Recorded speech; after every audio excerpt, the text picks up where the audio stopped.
ఈ మట్లాదివారము ఈ అనే విధానాన్ని ఎందుకు ప్రారంభించబడింది, ఇప్పుడు చేశారు? రాత్రి శిరీష క్వశ్చన్ వేసింది.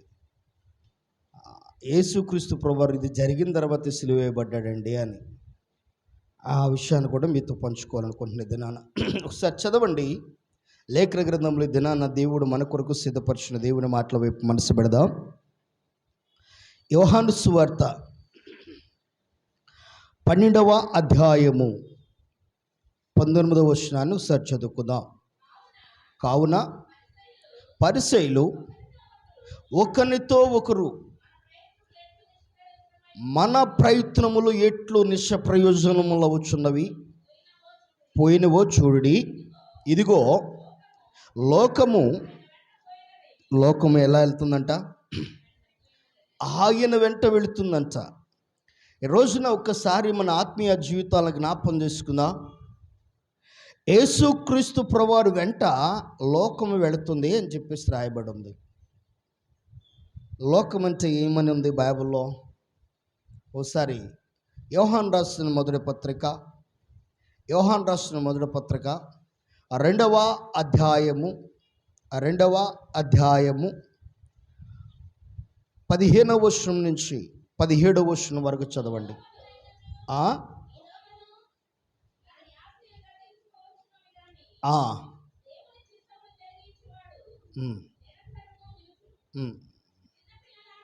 అమ్మా 15వ వచనం నుంచి 17. ఈ లోకమునైనను లోకములో ఉన్న వాటినైనను ప్రేమింపకుడి. ఎవడైనను లోకమును ప్రేమించిన ఎడల తండ్రి ప్రేమ వానిలో ఉండదు. లోకములో ఉన్నదంతయు అనగా శరీరాశయు, నేత్రాశయు, జీవపుటంబమును తండ్రి వలన పుచ్చినవి కావు, అవి లోక సంబంధమైనవి. బాగా గుర్తుపెట్టుకుందామండి. ఇప్పుడు లోకం ఆయన వెంట వెళుతుంది అంటున్నాడు బైబిల్ లేఖన గ్రంథంలో. ఆ లోకాన్ని గురించిన విషయాన్ని మనకు జ్ఞాపకం చేసుకున్నట్లయితే, ఆ లోకంలో ఏముందంట? నేత్రాశ, శరీరాశ, జీవపుటంబం. అంటే ఇప్పుడు లోకం ఆయన వెంట వెళుతుందంటే ఈ మూడు ఆయన వెంట వెళుతున్నాయి అని అర్థమా? బాగా గుర్తుపెట్టుకోండి. ఒకసారి మరలా జ్ఞాపకం చేస్తున్నాను. లోకము ఆయన వెంట వెళుతుంది. ఇప్పుడు లోకము ఆయన వెంట వెళుతుందంటే లోకంలో ఏముంది? నేత్రాశ ఉంది, శరీరాశ ఉంది, జీవపుటంబం ఉంది. మరొక మాత్రం జ్ఞాపకం చేసుకుందాం. యోహాను సువార్త 3వ అధ్యాయము 16వ వచనం. దేవుడు లోకమును ఎంతో ప్రేమించెను కాగా తన అద్వితీయ కుమారునిగా పుట్టిన వాని యందు విశ్వాసముంచు ప్రతివాడును నశింపక నిత్య జీవము పొందునట్లు. చాలండి. ఇక్కడ లోకమును ఎంతో ప్రేమించారంట. ఈ లోకము అనగానే చాలామందికి గుర్తొచ్చేది ఏమిటంటే, లోకము అనగానే ఈ శాపగ్రస్తమైన జీవితం గుర్తొచ్చింది. ఇక్కడ రాయబడిన మాట, లోకములో ఉన్నది ఏముంది? నేత్రాశ ఉంది లోకంలో, శరీరాశ ఉంది, జీవపుటంబం ఉంది. కానీ లోకంలో ఉన్నవారు ఎవరంటే మనుషులు. ఈ నేత్రాశ కావాలన్న మనిషే ఉండాలి, శరీరాశ కావాలన్న మనిషే ఉండాలి, జీవపుటంబం ఉండాలన్న మనిషే ఉండాలి. మనిషి అనేవాడు లేకపోతే ఈ లోకంలో నేత్రాశ లేదు, శరీరాశ లేదు, జీవటమము లేదు. అంటే ఇప్పుడు లోకము ఆయన వెంట వెళుతుందంటే ఎవరు వెళుతున్నారు? మనుషులు వెళుతున్నారంట. ఒక మనుషుడు యేసుక్రీస్తును ఎందుకు వెంబడిస్తూ ఉన్నారు? అక్కడున్న పరిసయ్యులు, అక్కడున్న శాస్త్రులు, సద్దుకయ్యులు వారు ఆశ్చర్యపోతున్నారంట. ఎందుకు ఆశ్చర్యపోతున్నారంటే, ప్రతి సందర్భంలో యేసుక్రీస్తు ప్రభువారిని గురించి వారు తక్కువ అంచనా వేయటము, యేసు ప్రభువారి పనిని విఫలపరచాలని, ఆయనను నవ్వుల పాలు చేయాలని, ఆయన ఇబ్బంది పెట్టాలని వారు అనేక ప్రయత్నాలు పన్నుతూనే ఉన్నారు. దేవుని జనాంగమా దయచేసి గమనించండి. అనేక ప్రయత్నాలు. ఆయన్ని ఎక్కడ దొరుకుతాడో, అవకాశం దొరికితే పట్టుకుని జాడి చేద్దాం అన్నట్టు చూస్తూ ఉన్నారు. గమనించండి. కానీ వారికే అవకాశం దొరకట్లేదంట. అందుకనే ఇందాక మనం చదువుకున్నాం మూలవాక్యం ఏమంటున్నారు? పరిసయ్యులు వారు ఏమంటున్నారు అక్కడ? చక్కని మాట. వారు అంటున్నారు కదా, కావున పరిసయ్యులు ఒకరితో ఒకరు మన ప్రయత్నం నెట్లు నిష్ప్రయోజనమైపోవచ్చున్నవి చూడుడి. ఒకరితో ఒకరు మాట్లాడుకుంటున్నారు. మనము ప్రయత్నాలు చేస్తున్నాం, మన ప్రయత్నాలన్నీ నిష్ప్రయోజనం అవుతున్నాయి. ఎన్నో రీతిలుగా ఆయన ఇబ్బంది పెట్టాలనుకుంటున్నాం, ఆయన బాధ పెట్టాలనుకుంటున్నాం, ఆయన్ను సమస్యల్లో ఇరికించాలనుకుంటున్నాం, ఆయన నవ్వులు పాలు చేయాలనుకుంటున్నాం, ఆయన్ని శోధనకు గురి చేయాలనుకుంటున్నాం. అవకాశం దొరికిందల్లా మనం వాడుకుంటున్నాం, కానీ మన ప్రయత్నాలు విఫలమైపోతున్నాయే అని బాధపడుతూ ఉన్నారంట వాళ్ళు. అయితే ఎందుకు వారి ప్రయత్నాలు విఫలమైపోతున్నాయి అంటే, యేసు క్రీస్తు ప్రభువారు ఆయన ద్వారా దేవాతి దేవునికి గొప్ప కార్యము బయలుపరచబడుతుంది. ఏమిటి? అంతకు మునుపు ఆయన ద్వారా జరిగిన అనేకమైన సూచక్రియలు. ఈ రోజున ఒక అద్భుతం ఎప్పుడైతే జరుగుతుందో, ఒక గొప్ప కార్యం ఎప్పుడైతే జరుగుతుందో, వారి పైన ఉన్న నిందలన్నీ తొలగిపోతాయి, వారిపైన సమస్యలన్నీ తొలగిపోతాయి, వారిపైన ఇబ్బందులన్నీ తొలగిపోతాయి. ఉదాహరణకు మీకు బాగా అర్థం అవటానికి మాట మీతో పంచుకుంటా. దేవుని జనగమ దయచేసి గమనించండి. నేరం మోపబడిన వాడై జైలు శిక్ష అనుభవిస్తూ ఉన్నాడు, సెరసాల్లో ఉన్నాడు. ఈ సెరసాల్లో ఉన్న వ్యక్తి అతి త్వరలో బయటికి రావాలంటే ఆ వ్యక్తి మంచి ప్రవర్తన కలిగి ఉంటే దాన్ని ఏం చేస్తారు వాళ్ళు? మంచి ప్రవర్తన కలిగి ఉన్నాడు ఇతను, సమాజంకి ఇతరుకు అవసరం ఉంది, ఇతరు వల్ల ఉపయోగం ఉంది కనుక, ఇతని వల్ల సమాజానికి నష్టం లేదు కనుక ఇతన్ని శిక్షాకాలమునకు ముందే రిలీజ్ చేయొచ్చు అని ఒక జీవో ఉంది. వాళ్ళు ముందుగానే రిలీజ్ చేస్తారు. అర్థమైందండి? అంటే ఒక మంచి ప్రవర్తన అనగా ఒక మంచి కార్యము ఎప్పుడైతే జరిగిద్దో వాని మీద ఉన్న నిందలు, దోషాలు సమస్తం కొట్టివేయబడతాయి. రోజున ఇదే జరుగుతుంది. యేసుక్రీస్తు ప్రభువారిని ఎప్పటికప్పుడు పట్టుకోవాలని ప్రయత్నం చేస్తుంటే వారి వల్ల కాట్లా, ఏ ప్రయత్నం చేసినా నిష్ప్రయోజనం అయిపోతుందంట, నిష్ప్రయోజనంగా మారిపోతుందంట. అలాంటి సందర్భంలో ఇక్కడ వారు అంటున్న మాట ఏమిటంటే, ఇదిగో లోకము ఆయన వెంట ఏమెడుతుందంట? లోకం అంటే ఇందాక మీతో పంచుకున్నాను. ఒక ఆయన గొప్ప వ్యక్తి అన్నాడు, లోకం అంటే మట్టి కాదై, లోకం అంటే మనుషులు అన్నాడు మహానుభావుడు. మన లోకము అనగానే మనుషులు, గమనించండి. కనుక మనుషులు ఉండేది ఏంటిది? నేత్రాశ, శరీరాశ, జీవపుటము. అంతేగాని ఇది లోకంలో ఉన్నది, ఇది లోకంలో ఉన్నదంటే లోకంలో ఉన్న మనుషుల్లో ఉన్నది ఇది. కనుక దయచేసి గమనించండి. ఇప్పుడు లోకం ఎందుకు ఆయన వెంట వెళుతుంది? ఒకసారి చదవండి అదే అధ్యాయం, యోహాను సువార్త 12వ అధ్యాయము 17వ వచనం. యోహాను సువార్త 12వ అధ్యాయం 17వ వచనం, 17-18. ఆయన లాజరున్న సమాధిలో నుండి పిలిచి మృతులలో నుండి అతనిని లేపినప్పుడు ఆయనతో కూడా ఉండిన జనులు సాక్ష్యమిచ్చరి. అందుచేత ఆ సూచక క్రియ చేసినని జనులు విని ఆయనను ఎదుర్కొన్న బోయిరి. బాగా గుర్తుపెట్టుకుందామండి. ఇక్కడ దేవుడు జరిగిస్తున్న గొప్ప కార్యం ఏమిటంటే, యేసుక్రీస్తు ప్రభువారు ఆయన గొప్ప అద్భుత కార్యాలు చేయటం ప్రారంభించాడు. భూమి మీద ఉండగా అనేకమైన ఆశ్చర్య కార్యాలు చేస్తున్నారు. ఎప్పుడైతే ఓ గొప్ప కార్యం నువ్వు చేయటం ప్రారంభిస్తావో, ఒక మంచి పని నువ్వు చేయటం ప్రారంభిస్తావో, ఆ మంచి పని అనేకులను వెనకాల నడిపిస్తూ ఉంటుంది, అనేకులు నిన్ను ఫాలో చేసేటట్టు చేస్తుంది, అనేకులను ఉన్నతమైన వారిగా నిన్ను మార్చేటట్టు చేస్తుంది. ప్రతిదిన బిడ్డలారా, యేసుక్రీస్తు ప్రభువారి వెనకాల జనసమూహము, ఆ లోకమంతా ఆయన వైపు రావటానికి కారణం ఏంటంటే ఆయన ద్వారా జరిగిన గొప్ప కార్యాలు. ఈరోజు నీ జీవితంలో కూడా నాకంటూ ఎవరు లేరని కుమిలిపోతూ ఉన్నావా? బాధపడుతూ ఉన్నావా? దేవుని సన్నిధికి వచ్చావు, ప్రార్థన చేస్తున్నావు, ప్రభువుని నమ్ముకున్నావు, ఒక గొప్ప కార్యం చేయటం ప్రారంభించావు. గొప్ప పనులు నీ ద్వారా జరిగేటట్టు ప్రభు సన్నిధిలో ప్రార్థన చేసుకో, ప్రభువుని అడుగో. ఆ గొప్ప పని జరిగేటప్పుడు త్యాగం బాగా అవసరం అండి. త్యాగం లేకుండా గొప్ప కార్యాలు ఏవి జరగవు. త్యాగం ఎంత అవసరం అంటే అంత అవసరం త్యాగం. కనుక ఆ త్యాగపూరితమైన కార్యాలు నీ ద్వారా జరగాలని ప్రభు సన్నిధిలో ప్రార్థించాయి. అవి జరిగితే నీ వెంట 10 మంది నిలబడతారు, నీ వెంట 10 మంది నిలబడతారు, వస్తారు, నేను ఫాలో చేస్తారు. దేవుని వాక్యం సెలవిస్తుంది.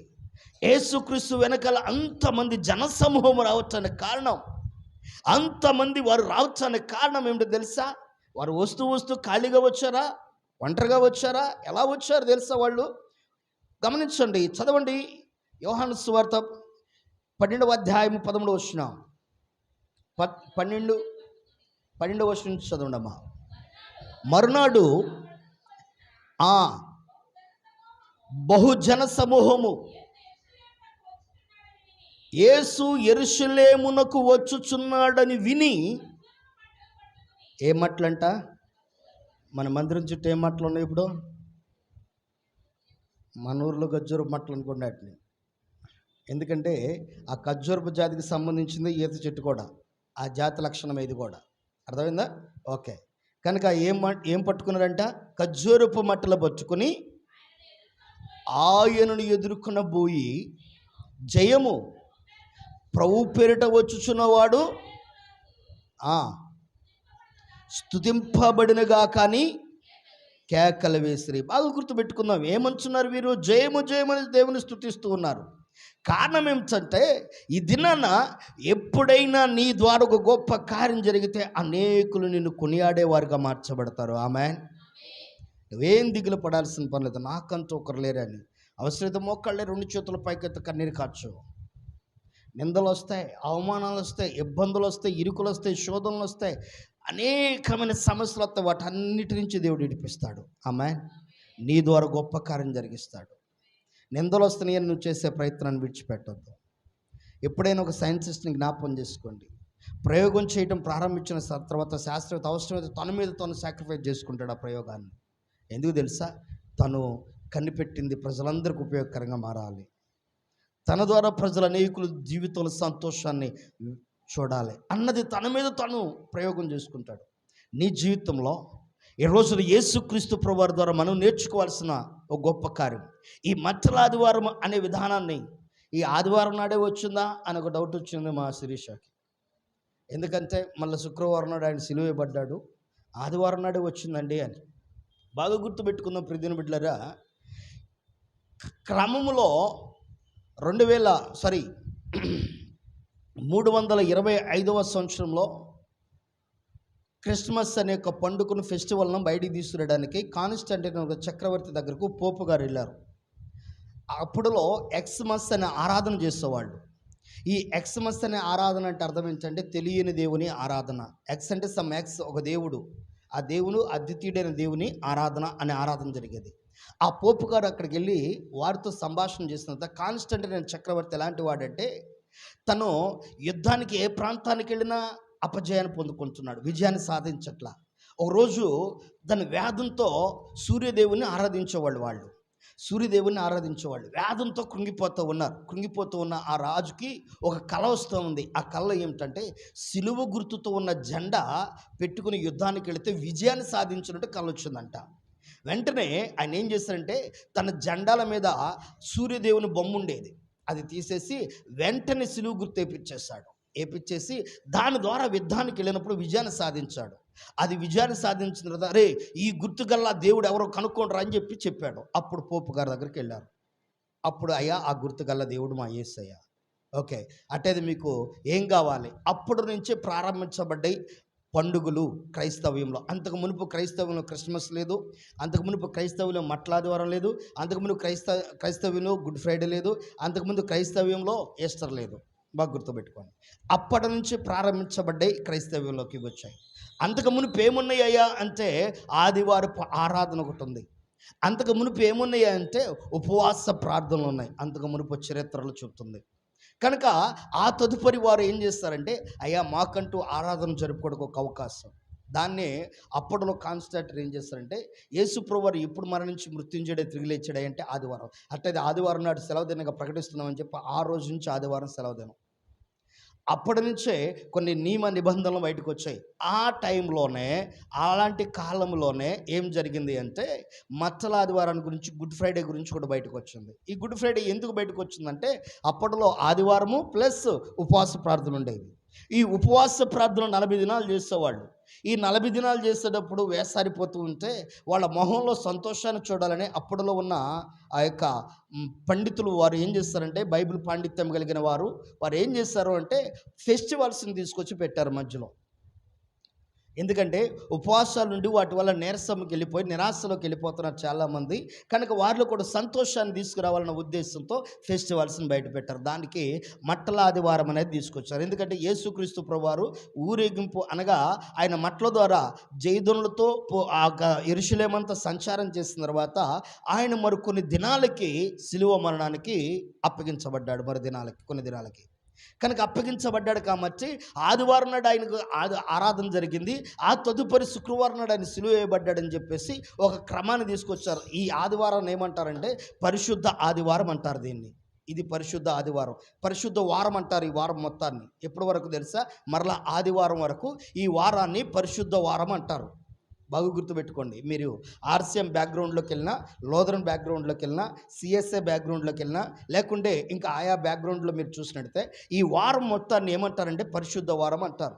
ఈ పరిశుద్ధ వారం అంటే ఈ ఆదివారం ఒక ఆదివారం మొదలుకొని మరలా ఆదివారం వరకు ఆయన శిలువ మరణాన్ని పొందిన విధానాన్ని ఒక్కొక్క రోజు ఒక్కొక్క చోట ఆయన ఉన్నాడు, ఒక్కొక్క కార్యం జరిగిందని దానికోసము ఎక్స్ప్లెయిన్ చేసుకుంటూ రావటం ప్రారంభిస్తారు. కనుక ఇలాగా ఈ పునరుద్ధానపు ఆరాధనలోకి ఈ యొక్క మట్టల ఆదివారం అనేది చేర్చబడింది.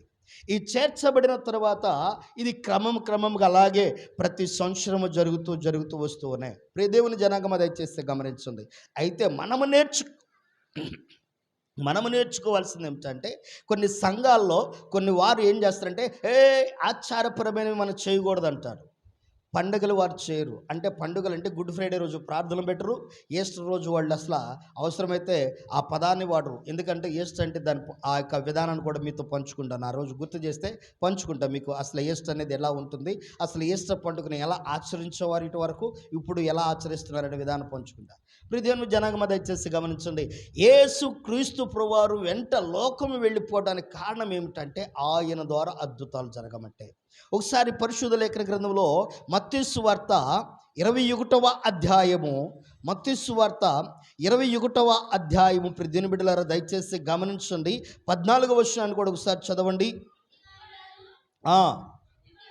కుంటివారును దేవాలయములో ఆయన యొద్దకు రాక ఆయన వారిని స్వస్థపరచును కాగా ప్రధాన యాజకులను శాస్త్రులను ఆయన చేస్తున్న వింతలను దావీదు కుమారునికి జయమని దేవాలయములు కేకలు వేయుచున్న చిన్న పిల్లలను చూసి కోపంతో మండిపడరి. బాగా గుర్తుపెట్టుకున్నాం చాలమ్మా. ఇప్పుడు చిన్న పిల్లల్ని ఎందుకు బయటికి తీసుకెళ్ళి దావీదు కుమారుడు జయమని మాట్లాడుకుని తిప్పుతారు?